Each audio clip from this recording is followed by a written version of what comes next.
ijwi rya Amerika rikomeje ibigano byayo mu Kirundi n'ikinyarwanda. Ndabasuhuje inshuti mwese muduteze amatwi kandi mbaha ikaze mu biganiro byacu.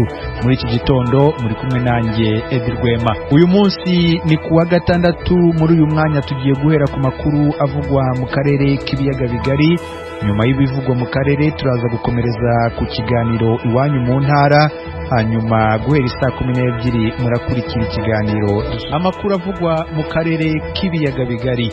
Umuryango wa Afrika yunze ubumwe ugiye gukura mu Burundi intumwa zayo zakurikiranaga uko uburenganzira bwa muntu n'umutekano byifashe muri icyo gihugu. Itangazo uwo muryango washize hanze rivuga ko uwo mwanzuro wafatiwe mu nama rusange y'akanama gashinzwe amahoro n'umutekano muri uwo muryango yateranye mu mpera z'ukwezi kwa kane. Ni inkuru twateguriwe na mugenzi wacu Desire Hatungimana uri Kigali mu Rwanda. Umuryango w'ubumwe bwa Afrika yunze ugiye gukura mu Burundi intumwa zabo zawa zikurikiranira hafi uko ikibazo cy'uburenganzira bwa kiremwa muntu n'umutekano byifashe muri ico gihugu. Iyo ngingo yafatiwe mu nama rusangi y'akanama kajejwe amahoro n'umutekano muri uwo muryango yakoranye mu mpera z'uku kwezi kwa kane. Abagize ako kanama bavuga ko iyo ngingo yafashwe nyuma yuko babonye ko hari intambwe Uburundi bwateye mu kugarukana amahoro n'umutekano kuva imvururu zo mwaka wa 2015 zadutse. Uwo muryango mu ngingo yawo wakeje indongozi z'u Burundi kutwigoro uvuga ko zagize no ku matora y'umwaka wa 2020 wemeje ko yagenze neza. Ikindi ubumwe bwa Afrika bushima ni imigenderanire igendera bamyiza hagati y'u Burundi n'ibihugu bibanyi co kimwe n'ubumwe bwa Burayi. Umuryango w'ubumwe bwa Afrika usaba Burundi kubandanya inzira burimwo bukabungabunga intambwe bwateye. Aberwa n'ubuzima bwa politike bose nabo basabwa kwihanganiranira mu budasa bwabo. Amabanga y'izo ntumwa azorangira itariki ya 31 y'uku kwezi kwa gatanu. Abicishije ku rubuga rwe rwa Twitter, umushikiranganje ajejwe imigenderanire y'u Burundi n'ayandi makungu Albert Shingiro yashimye ingingo y'ubumwe bwa Afrika, yongera asaba ibihugu bitarakura mu bihano u Burundi kubivanaho vyihuta. Minisitiri w'ububanyi n'amahanga w'u Burundi Ambasaderi Albert Shingiro na Ambasaderi w'Ubuyapani mu Burundi Imai Masahiro kuri uwa gatanu bashize umukono ku masezerano yo kuvugurura no kwagura icyambu cya Bujumbura ku kiyaga cya Tanganyika.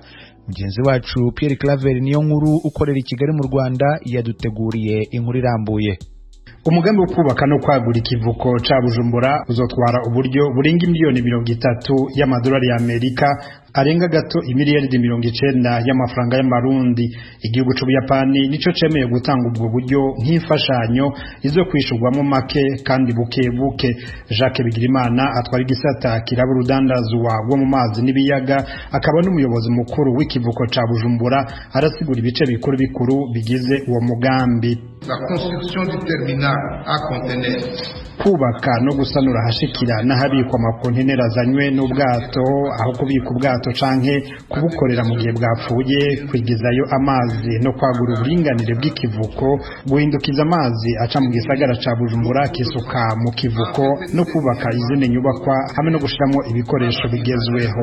Ivyo bizotuma ikivuko gihurumbirwa, ndetse abagwizatunga bakoresha amafaranga make bagereranije nayo bakoresha bacanye ibidandazwa vyabo mwibarabara kuva muri Tanzania n'ahandi.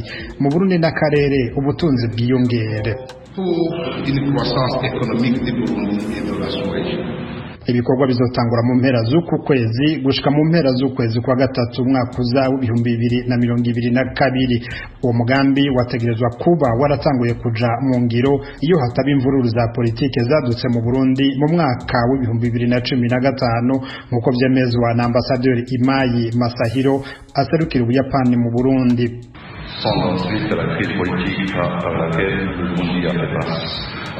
Ati amasezerano ya mbere twayateye ko umukono mu kwezi kwa gatanu umwaka w'2014, twari tuzi ko ibikorwa bica bitangura, ariko kubera imvururu za politike zaciye zaduka atanu umwaka urahera umutekano ugahungabana, byabaye ngombwa ko umugambi uhagarara. Abakozi n'abahinga bacu baciye basubira inyuma. Mu mwaka w'2019 naho baragarutse, ariko naho nyene kubera ikiza c'umugera wa corona byatumye ibikorwa bihagarara, basubira gutaha.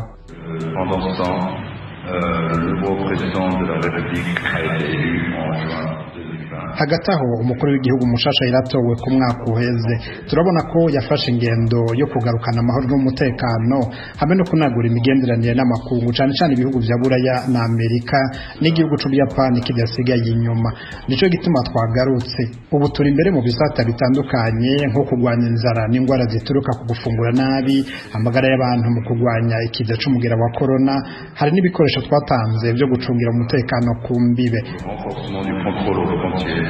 uwaserukira igihugu c'Ubuyapani icicaro ciwe kiri Kigali mu Rwanda kuri uyu wa kane yari yahawe umubonano n'umukuru w'igihugu c'u Burundi umushikiranganje ajejwe imigenderanire y'u Burundi n'amakungu arashima iyo mfashanyo Albert Shingiro yataye umukono kuri ayo masezerano yatangaje ko ico kivuko gikuru ca Bujumbura kizogirira akamaro ibihugu bisangiye ikiyaga ca Tanganyika ico kivuko cubatseko ivyo bihugu ni biri mu miryango ya Afrika y'ubuseruko Afrika yo hagati na Afrika y'amaje turiko turategura hagati y'Uburundi guca Tanzania hajya ikigoma kurubibe ico no kwita ikivuko cyo kubutaka ibidandazwe biza birava muri Tanzania biza ikigoma bishikiye muri ico kivuko cyo kubutaka hama ibidandazwa bimwe biza muri Bujumbura bicifata ikiyaga ca Tanganyika hama ibindi bidandazwa bija hagati mu gihugu bifata ibarabara murumva yuko ikiyaga Tanganyika kigira akazi kanini cyane kujanye n'urudandazwa hagati y'ibihugu byacu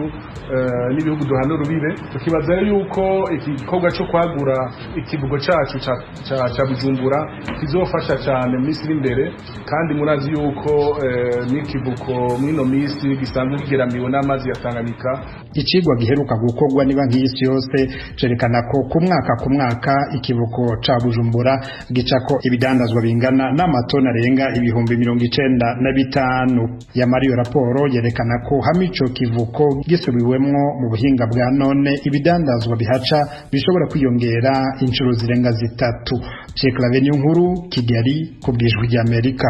Inama y'abakuru b'ibihugu na za guverinoma byo mu muryango w'ibihugu bikoresha icyongereza uzwi nka Commonwealth yagombaga guteranira i Kigali mu Rwanda mu kwezi kwa gatandatu yasubitswe byatangajwe n'ubunyamabanga bukuru bw'uwo muryango ni ku nshuro ya kabiri iyi nama isubitswe ku mpamvu za COVID-19 inkuru irambuye twibaze umunyamakuru w'ijwi rya Amerika Venuste Nshimiyimana uri mu biro by'ijwi rya Amerika i Londres mu Bwongereza. Itangazo ryashyizwe ahagaragara na Perezida w'u Rwanda Paul Kagame n'umunyamabanga mukuru w'umuryango wa Commonwealth Patricia Scotland riremeza ko inama y'abakuru b'ibihugu n'abaza leta bagize umuryango w'ibihugu bikoresha ururimi rw'icyongereza yagombaga kubera i Kigali itakibaye kubera icyorezo cya COVID-19. Perezida Paul Kagame yavuze ko icyemezo cyo gusubika iyi nama ku nshuro ya kabiri cyatewe no gushyira imbere ubuzima bw'abaturage bagize umuryango wa Commonwealth muri ibi bihe bikomeye bya virusi ya corona. Nk'uko bigaragara muri iryo tangazo icyemezo cyafashwe hakurikijwe amakuru ya nyuma afitwe n'umuryango mpuzamahanga wita ku buzima OMS n'ikigero ufatiraho mu kugena ingamba zo kwirinda. Umunyamabanga mukuru wa Commonwealth Patricia Scotland yavuze ko icyorezo cya COVID-19 gikomeje kugira ingaruka mbi ku bihugu bigize umuryango wa Commonwealth byinshi muri byo bikaba bikomeje gutakaza ubuzima bw'abaturage bahitanwa nacyo. Mu ibaruwa igenewe abagize uwo muryango yanditswe ku itariki ya 7 z'ukwezi kwa gatanu, Patricia Scotland avuga ko kugeza ku itariki ya 4 ibihugu 29 kuri 54 bigize umuryango wa Commonwealth byafashe icyemezo cyo gufunga imipaka imwe n'imwe cyangwa yose. Yongeraho ko ibihugu byafunze imipaka byahagaritse n'indege ziva mu mahanga cyangwa zigafatirwa ingamba zikarishye. Avuga rero ko abakuru b'ibihugu n'abaza leta bari kwitabira iyi nama bari kuba mbarwa ndetse ko n'abari biyandikishirize kuza mu mahuriro azayibanziriza bari hagati ya 10 na 15% by'ababaga biyandikishije mu mahuriro asanzwe abanziriza inama y'abakuru b'ibihugu n'abaza leta. Patricia Scotland yavuze kandi ko iki cyorezo cya COVID-19 n'igicogora abantu bakongera guhura. Iyo nama y'abakuru b'ibihugu n'abaza leta bagize umuryango w'ibihugu bikoresha ururimi rw'icyongereza izabera mu Rwanda. Perezida Paul Kagame akaba yiteguye kuyobora uwo muryango mu gihe cy'imyaka 2 kuva igihe inama izabera mu gihugu cye, agasimbura kuri uwo mwanya Boris Johnson, minisitiri w'intebe w'Ubwongereza. Itariki izaberaho ntiyatangajwe. Venuste Nshimiyimana, Ijwi ry'Amerika, Londres. Umucamanza mu rukiko rw'ubujurire yategetse ko igihano cya Bwana Bernard Munyagishari yahanishijwe n'urukiko rukuru kiguma uko kiri kuko asanga ubujurire bwe nta shingiro bufite. Munyagishari yahamijwe ibyaha bya jenoside yakoreye mu cyahoze ari prefegitura ya Gisenyi mu burengerazuba bw'u Rwanda. Mu mwaka w'ibihumbi 2013 nibwo yagejejwe mu Rwanda yoherejwe n'urukiko rwa Arusha. Ni inkuru y'umunyamakuru w'Ijwi ry'Amerika Eric Bagirubusa. Isomwa ry'icyemezo cy'urubanza bwana Bernard Munyagishari aburanamo n'ubushinjacyaha ibyaha bya jenoside yarikurikiranye ahagaze imbere y'inteko iburanisha. Ni isomwa ryafashe igihe kigera mu isaha kandi mu rurimi rw'igifaransa kuko ni narwo rwakoreshejwe mu iburanisha. Uruhande rw'ubushinjacyaha ntirwari ruhagarariwe. Umucamanza mu rukiko rw'ubujurire yatangiye yibutsa uko imiburanire yagenze n'icyateye bwana Munyagishari kujurira ibihano byahawe n'urukiko rukuru ku rwego rwa mbere. Mu kwezi kwa kane k'umwaka ushize 2017 Munyagishari yajuririye igihano cyo gufunga ubuzima bwe bwose yahanishijwe n'urukiko rukuru. Mu bujurire bw'uregwa avuga ko hari amategeko urukiko rukuru rwirengagije mu kumucira urubanza. Ku rwego rwa mbere Munyagishari yaburanaga ahakana ibyaha bya jenoside byose, agahakana ko atari n'umunyarwanda, yavugaga ko ari umunyekongo ku mazina ya Nyamudede Mushari Bernard. Ariko umucamanza akavuga ko iyo bigeze ku byaha ndengakamere biri ku rwego mpuzamahanga nka jenoside, nta ntambamye n'imwe yabuza umucamanza kubiburanisha hatitawe ku bwenegihugu bwari bwo bwose. Bitandukanye no ku rwego rw'ubujurire Munyagishari yaburanye yemera ibyaha byose uretse cyo gukoresha imibonano mpuzabitsina ku gahato nk'icyaha kibasiye inyokomuntu. Mu kwemera ibyaha kwe uregwa yari yabanje kubyumvikanaho n'urwego rw'ubushinjacyaha mu rwego rwo kuzamugabanyiriza ibihano. Ubushinjacyaha bwemeraga icyo kumugabanyiriza ibihano byibura kugeza ku myaka 25 y'igifungo uvuye ku gihano cyo gufunga ubuzima bwe bwose. Ni mu gihe uregwa n'umwunganira mu mategeko Jean Claude Shoshi Bizimana bo basabaga gufungwa hagati y'imyaka 5 na 15. Ariko ku rwego rw'ubujurire umucamanza yibukije ko no ku rwego rwa mbere Munyagishari yari afite amahirwe yo kuburana yemera ibyaha ariko yapfusha ubusa. Yibukije ko urubanza rwe mu myuzo ya nyuma rwamaze umwaka ruburanishwa adahari kandi ari we warwikuyemo abigendereye. Ku bw'izo mpamvu n'izindi zishingiye ku mategeko umucamanza mu rukiko rw'ubujurire yemeje ko ubujurire bwa Munyagishari nta shingiro bufite kandi ko igihano yahawe n'urukiko rukuru kiguma uko kiri mu ngingo zose nta kigomba guhinduka. N'umwanzuro washushe n'utungura Munyagishari aho yarahagaze ahita yiyunamira abyinisha ukuguru kw'indyo gahoro akajya acishamo akararama akareba muri parafo y'icyumba cy'urukiko, ubundi agahindukira amera nk'uteye umugongo urukiko, amaso akayerekeza mu bari bakurikiranye urubanza ari nako akoma mu mashyi gahoro. Bamuzaniye impapuro z'incarubanza ngo ashyireho imikono. Munyagishari yabwiye umucamanza ati j'ai fait ce que je devais faire, ni ukuvuga ngo nakoze icyo nagombaga gukora.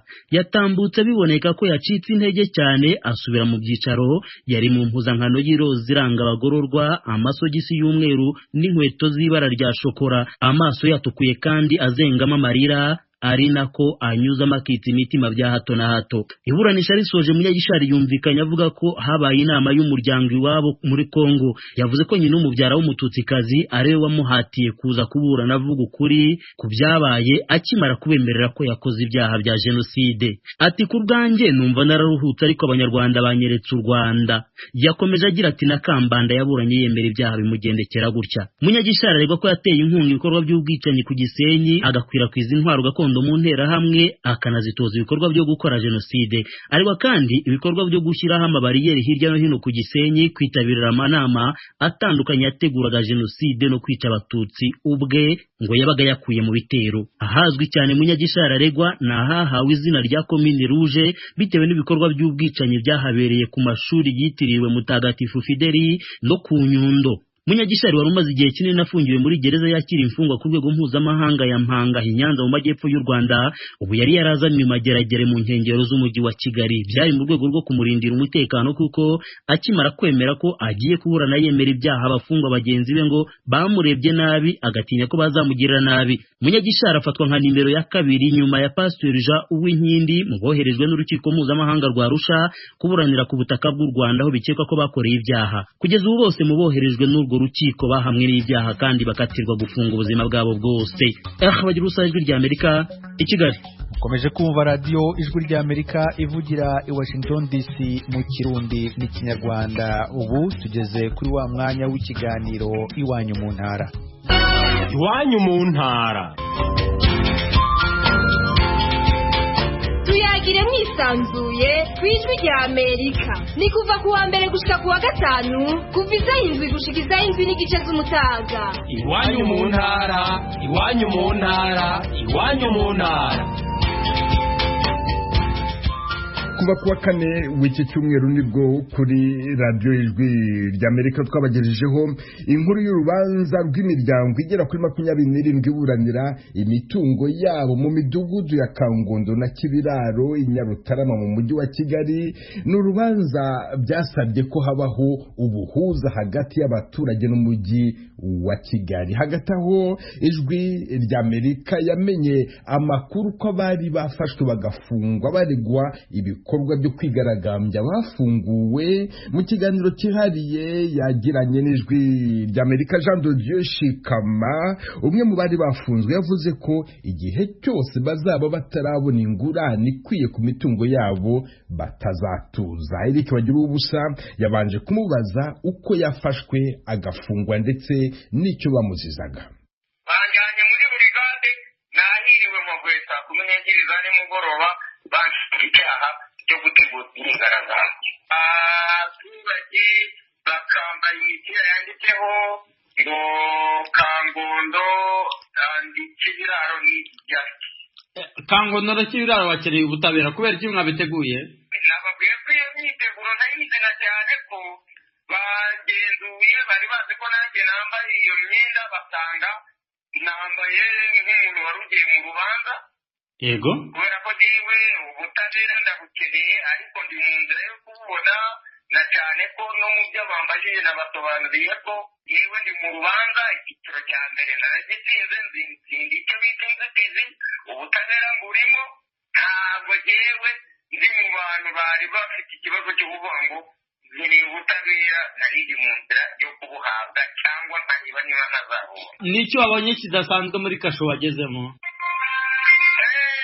Urebye ntabwo muri kasho nagezemo banshyize kuri resebusiyo banjyana abarizwa ndabazwa, nambaye amapingu, banyereka ko ndi umuntu w'ikigomeke, kubera iki ntajya mu mazu, kubera iki ndwanya gahunda za leta, ibintu byinshi bitandukanye. Basobanurira ko ari umutungo wanjye mparanira kandi ko niteguye gutanga n'amaraso yanjye. Igishoboka bashobora gukora uretse kundasa ngapfa, ariko nyiri muzima nafungwa naba ndi muzima ko ntazigera ntuza naharaniye uburenganzira bw'umutungo wanjye. Ubwo butumwa nabubahaga urwego rwose rugenda tuba n'inzego zitandukanye, nambana n'igihe nyine nagiye kubona mbona bakazana abantu benshi, bamwe bakabarekura abandi turagumana, byarangiye tugaranye n'abantu bane nanjye wa gatanu. None icyabayeho imiryango 27 wenda wowe utarimo turayita 26 bemeye ubuhuza, wowe nubwo utari uhari ubwo buhuza urabwemera? Ntabwo abaturage nanjye ubwanjye ku giti cyanjye twigeze twanga kuganira, ariko tujyanisha icyifuzo cya buri wese twigeze tujya.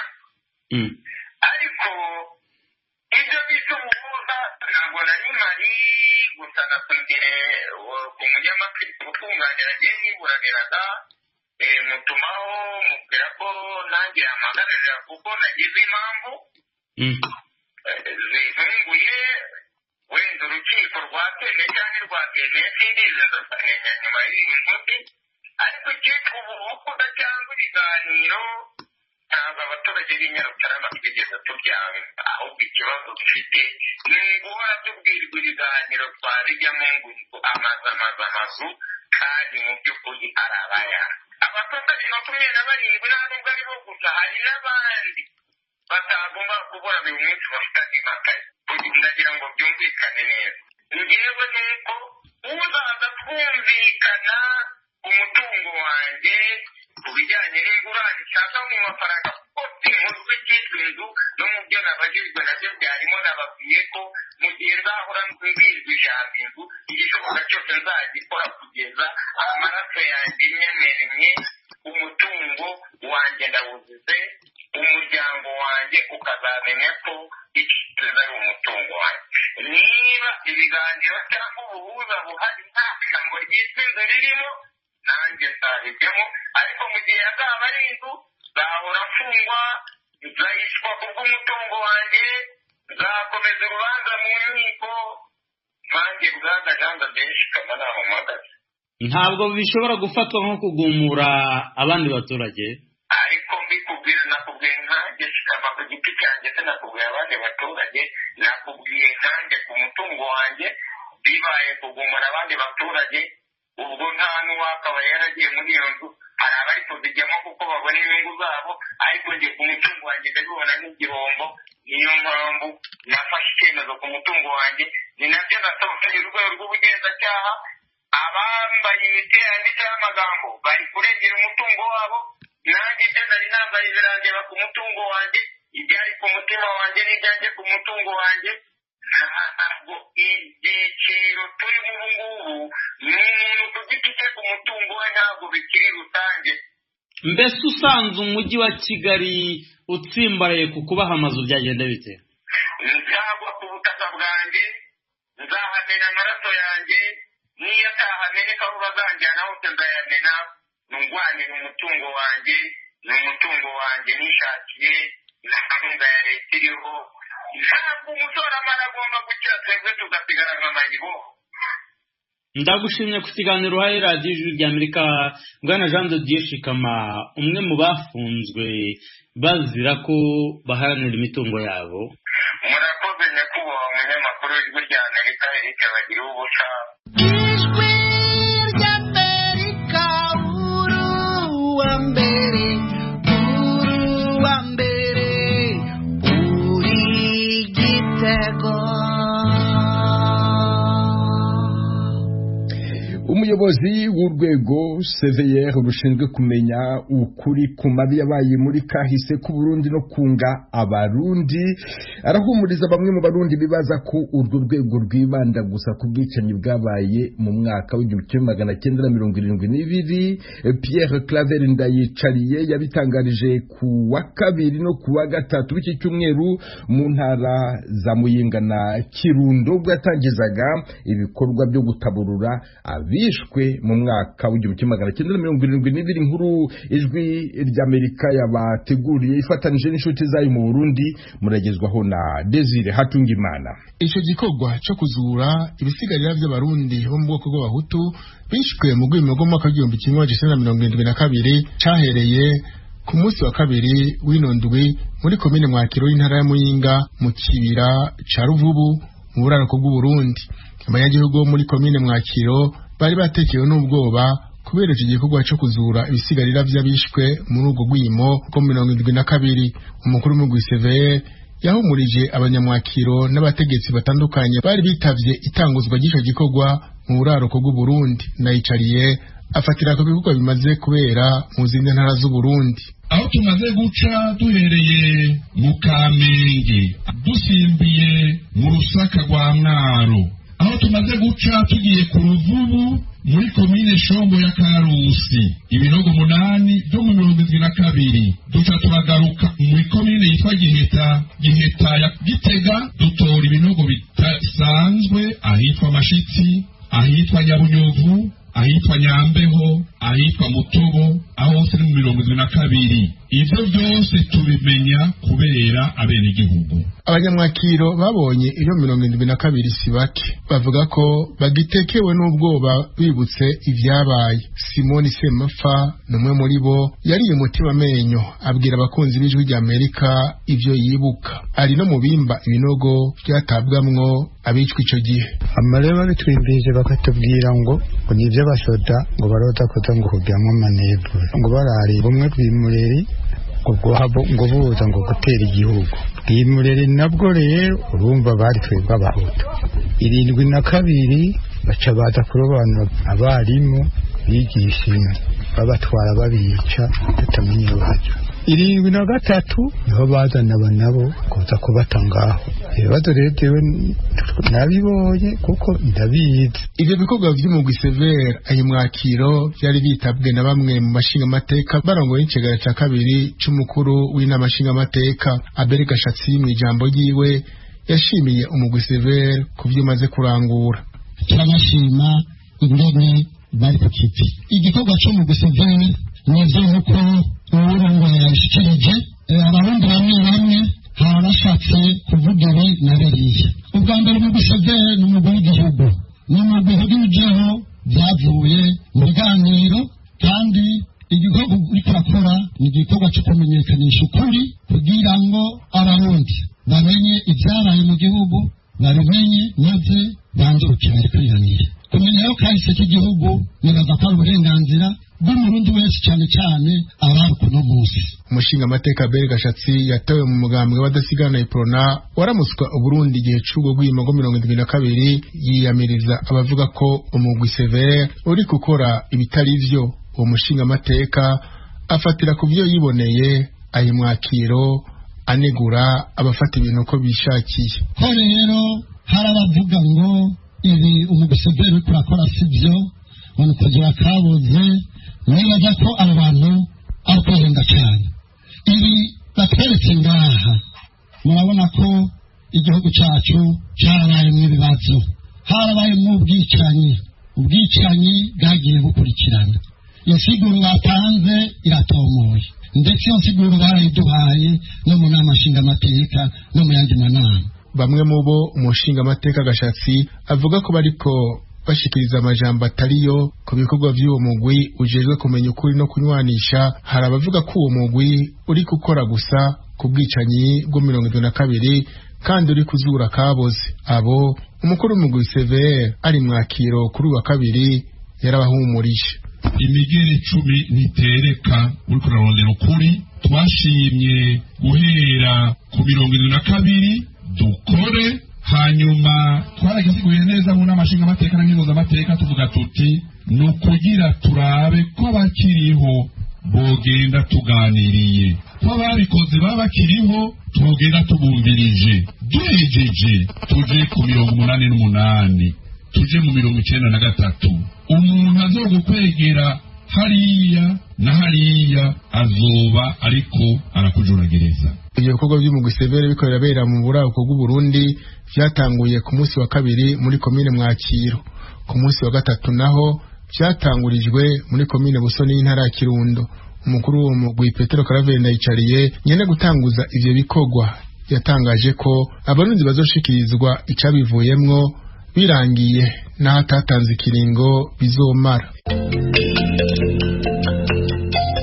Banywanyi b'ijwi rya Amerika, uretse kutwumvira ku mirongo ya FM, ku mirongo migufi ya shortwaves, kuri Facebook na internet mushobora kutwumva biciye ku matelefone yanyu ngendanwa. Ku batwumva muri Tanzania muhamagara ku nimero guteranya 2 5 5 4 1 1 2 ubusa 1